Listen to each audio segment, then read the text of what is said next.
नमस्कार, आप सभी का स्वागत है स्टार सिटी न्यूज़ में। मैं इस वक्त मौजूद हूं गोंडा विधानसभा में। इस वक्त हमारे साथ मौजूद हैं भारतीय जनता पार्टी से नरेश गर्ग जी, जो कि आज मंडल के उपाध्यक्ष हैं वार्ड 231 से। आइए इनसे सीधी बात करते हैं। सर, मैं आपसे पहला सवाल कर लेता हूं। आप जैसे एक्टिव हैं गोंडा विधानसभा वार्ड 31 से, बेसिक क्या मुद्दे हैं इस समय अपने वार्ड को लेकर? देखो जी, अभी फ़िलहाल जैसे नगर निगम का चुनाव हुआ है, लगभग 2.5 महीना हो गया है। तो सबसे पहले तो लोगों की ये इच्छा होती है, जो हमारी निगम पार्षद हैं, जिनके लिए हमने मेहनत करी है, उनको लगभग हमने 3500 वोटों से जिता के भेजा है। तो 62-63 हज़ार मतदाता हैं, उनका भरोसा है हमारी निगम पार्षद पे। तो लोग ये देखना चाहते हैं जी, जो कोई नई नवनिर्माण होता है, कोई अपना मकान बनाता है, तो उसमें कोई परेशानी तो नहीं आती। जो कूड़ा उठाने वाली गाड़ी है वो डेली आती है क्या? घरों का कूड़ा लेने वाली सफाई व्यवस्था पूरी तरह से सही है क्या? और इसके अलावा ये तो हो गए जनता के मुद्दे, जो जनता चाहते हैं सफाई व्यवस्था निगम पार्षद का जो मेन काम होता है। क्योंकि अभी 2.5 महीना हुआ, हम ये कहें भाई कोई निगम पार्षद गली बनवा दे, कोई फंड तो है नहीं। लेकिन कार्यकर्ता लोग, एक बात बहुत बड़ी है कि जीतने के बाद हमारे क्षेत्र में अब तक आई हैं या नहीं आई। बिल्कुल। हाँ, कि भाई जिस तरह से वोट मांगने कार्यकर्ता जाता है, प्रत्याशी जाती है, बिल्कुल जीतने के बाद भी क्या उसी तरह हाथ जोड़ के हमारे यहाँ आते हैं, धन्यवाद देते हैं और हमारी जो मूलभूत समस्या है उसके बारे में हमसे जानकारी लेते हैं क्या। तो क्या दोबारा, मतलब जो आप बात कर रहे हैं, तो क्या दोबारा आई जनता के बीच में निगम पार्षद? ऐसा है जी, फिलहाल वो 2-3 जगह गई हैं, लेकिन अभी 2.5 महीने में संभव नहीं है कि वो पूरे वार्ड में एक साथ घूम ले। लेकिन उनको एक समय सीमा तय करनी पड़ेगी कि मुझे 3 दिन में, 4 दिन में, जैसे गौतम विहार है या जयप्रकाश नगर है या गंगोत्री विहार है, और आपको खाली अपना घर छोड़ के कार्यालय भी ऐसा बनाना पड़ेगा कि लोगों को मेरी निगम पार्षद मेरे द्वार, बिल्कुल सर, और उनका घर बैठे काम हो जाए। कोई ऐसी व्यवस्था उनको सोचनी और बनानी पड़ेगी जी। अच्छा, जैसे अभी जीतती हैं सर, 2.5 महीने के अंतर्गत हो चुके हैं, तो अभी तक कोई शुरुआत हो चुकी है? जैसे कामों को लेकर बात करें। नहीं, अभी तो सफाई व्यवस्था है, एमसीडी के कर्मचारियों को तनख्वाह मिलती है, डेली वो आते ही आते हैं। हमने 2 काम कहे, हमारे दोनों काम उन्होंने कर दिए कहने से। अच्छा, कर दिए। हाँ जी। तो अब तो सर पावर मिल चुकी है, प्रॉपर शपथ भी हो चुकी है, तो आगे क्या मतलब रणनीति अपने वार्ड को लेकर किस तरह से वो आगे करना चाहेंगे? देखो जी, रणनीति तो यह है भाई, आने वाले लोकसभा के चुनाव हैं, 6 महीने के बाद विधानसभा के भी चुनाव हैं। सबसे पहले अगर हमें लोगों के बीच में जाना है तो हमें मोदी नहीं करना। बिल्कुल सर। मोदी जी के नाम पे तो वोट जो मिलता है वो मिलेगा ही मिलेगा। ऐसी भी सोच के लोग हैं, ऐसा भी समाज है, वो ये कहता है एक जनप्रतिनिधि होने के नाते आपने क्या किया। बिल्कुल सही है। सांसद अपना काम गिनवाए, कार्यकर्ताओं को बताया भी गया है, और काम ऐसा हो जो सबको फायदा पहुंचाए और सबको दिखे। तो इस तरह का कोई कार्य हुआ जैसे सांसद महोदय जी के फंड से? क्योंकि सांसद जी को लगभग 9 साल हो चुके हैं, मनोज तिवारी जी को, हमारे यहाँ से काम तो उन्होंने अनेकों करे हैं। केंद्रीय विद्यालय भी बनवाए हैं, रोड भी बनवाए हैं, गांव भी गोद लिया है। अच्छा। ये तो सब चलता रहता है। केंद्र की योजनाएं आ रही है, 8 लाइन का रोड भी बन रहा है पुस्ते पे, आपने देखा होगा, काफ़ी, जो सहारनपुर से आ रहा है। और सबसे जो प्रमुख समस्या है ना जी हमारे यहाँ, क्राइम की है। वारदात काफी, बिल्कुल वहाँ काफ़ी वारदातें होती हैं, उसको लगाम लगाना पड़ेगा, तो उस पर ध्यान देना पड़ेगा। तो इस पे लिए सांसद महोदय जी ने कोई ठोस कदम इस पे?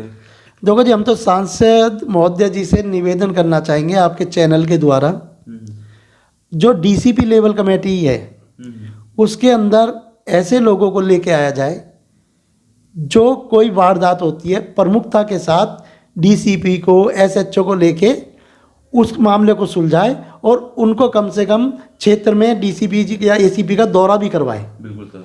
ताकि वहाँ लोगों को भी पता लगे कि भाई दिल्ली पुलिस हमारे साथ है। बिल्कुल सर। और उनके आने से मैं निश्चित तौर पर मानता हूँ भय का वातावरण कम होगा।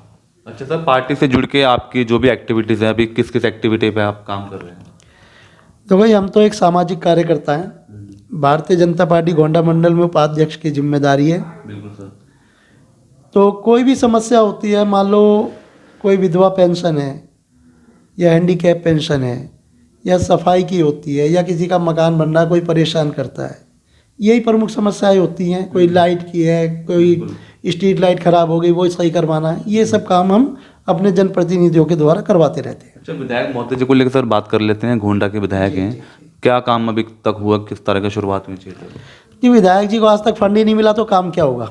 अच्छा, फंड ही नहीं मिला? फंड ही नहीं हुआ, फंड ही नहीं मिला उनको। कुछ गलियों के निर्माण कार्य जरूर हुए हैं, लेकिन एक विधायक होने के नाते जो बड़ा काम होना चाहिए ऐसा तो कुछ अभी तक हमारे को देखने को मिला नहीं है। सर, कल का जैसे सीबीआई में भी कहीं ना कहीं उनकी जांच हुई है, मनीष सिसोदिया जी को कल गिरफ्तार किया गया है, कुछ इस पे कुछ कहना चाहेंगे आप सर? देखो, ईडी एक ऐसी संस्था है, जहाँ तक मैं अपना मानता हूँ, अगर उनके पास प्रूफ है कि सामने वाला क्रिमिनल है तो सबूत के साथ ही वो अरेस्ट करते हैं। बिल्कुल सर। अगर आम आदमी पार्टी को ये लगता है कि भाई उनके उप मुख्यमंत्री बेकसूर है, उनको फंसाया जा रहा है, तो आप कोर्ट में जाओगे, अगर वो बेकसूर है तो वापिस आ जाएंगे। सर, लोकसभा जैसे आप कह रहे हैं कि सांसद मोदी जी का जो भी है मतलब उनका डाटा लेना चाहिए कि उन्होंने क्या काम किए क्या काम नहीं किए, तो इसको लेके आप पार्टी को कुछ कहना चाहेंगे? मतलब जो इस बार टिकट का वितरण हो तो सोच समझ के इस बार किया जाए टिकट का। देखो जी, टिकट तो ये अपनी मनमर्जी से ही देंगे, हमारे कहने से कोई नहीं देता। अच्छा, तो कोई मांग करना चाहेंगे इस चीज़ पे आप? देखो जी, मांग करनी भी बेकार है जब सुनी नहीं जाती। बिल्कुल। हम तो केवल, अब आपने पूछा है तो बता दें, हम तो वो ऐसा चाहते हैं जो भी प्रतिनिधि हो वो कार्यकर्ता से जुड़ कर रहे, ऐसा ना कि कार्यकर्ता मेरे घर पे आए वो मेरे से जुड़ के रहे। आपकी सोच ये होनी चाहिए कि मैं कार्यकर्ता के घर पे जाऊँ। कुछ चुनिंदा लोगों पे घर पे जाना वो सभ्यता नहीं है। बिल्कुल सर। जो छोटा कार्यकर्ता है वो भी चाहता है कि मेरे यहाँ सांसद आए।